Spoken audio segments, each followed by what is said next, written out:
Welcome back to A Quick Note. Ever found yourself pondering why a day is neatly divided into 24 hours, each hour boasting 60 minutes with 60 seconds?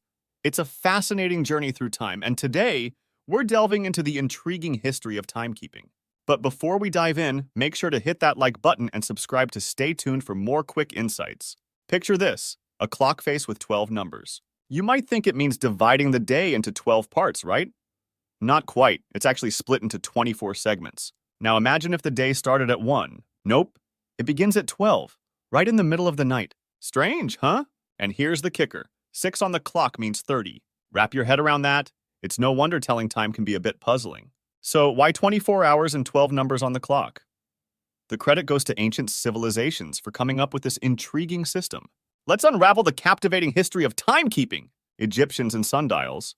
Maybe joints and fingers, responsible for time system. Back in 4500 BCE, the Egyptians were already getting creative with time.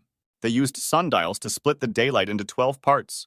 Why 12, you ask? One reason could be their awareness of roughly 12 lunar cycles, new moon to new moon, happening in a year. Many early cultures went for 12 or 13 lunar months in a year, totaling 354 or 384 days. But here's a fun twist. Another theory proposes that 12 might have come from the number of joints on the 4 fingers, excluding the thumb, of one hand. Imagine that! Are fingers possibly playing a role in shaping how we measure time? Imagine an Egyptian textile merchant during the time of Ramesses II, perhaps using the thumb of one hand to tally sheaves of flax on the knuckles of his other hand as they're brought into his warehouse. Well, maybe not exactly like that, but this counting system based on 12 is known as a duodecimal system. The Egyptians had an interesting way of handling time. They divided the dark hours into 12 sections based on the appearance of 12 stars in the night sky as the night progressed. With 12 hours of daylight and 12 of night, they established the 24-hour day. In this system, an hour of daylight in the summer would be longer than one in the winter. However, this approach of fixed-length hours didn't become widely accepted until the invention of mechanical clocks in the 1300s. Before that, timekeeping was a bit more fluid and tied to the natural rhythms of the day and night. 24-hour clock. Guess which is used more? As far as I can tell, here are the 20 countries that mainly use the 12-hour clock system with AM and PM designations for before and after noon. The US, Ireland, India, Pakistan, Mexico, El Salvador, Honduras, Nicaragua, Colombia, Canada, excluding Quebec, Egypt, Saudi Arabia, Jordan, Bangladesh, Australia, New Zealand, Singapore, Malta, Malaysia, and the Philippines. While the 24-hour clock is standard in the remaining 170 or so countries, what we call 3 p.m. they refer to as 15 ho. Some places like the UK and South Africa often use AM and PM in casual conversations. Interestingly, even in countries that primarily use the 24-hour clock, most analog clocks and wristwatches still display 1 to 12. Around 3 to 800 years ago, for reasons not entirely clear, the Babylonians developed a fondness for the sexagesimal system based on the number 60. Maybe it had something to do with 60 being divisible by 1, 2, 3, 4, 5, 6, 10, 12, 15, 20, and 30. The Greek astronomer Eratosthenes adopted the Babylonian system, not for time, but for dividing a circle into 60 parts. A bit later, Hipparchus increased the divisions to 360 degrees, and in 150 AD, Ptolemy divided each degree into 60 smaller parts, parte minutae primae, giving us the word minute. Each minuta was then divided into 60 even smaller parts, parte minutae secundae, the source of the word second. Clocks got faces in late 1500s.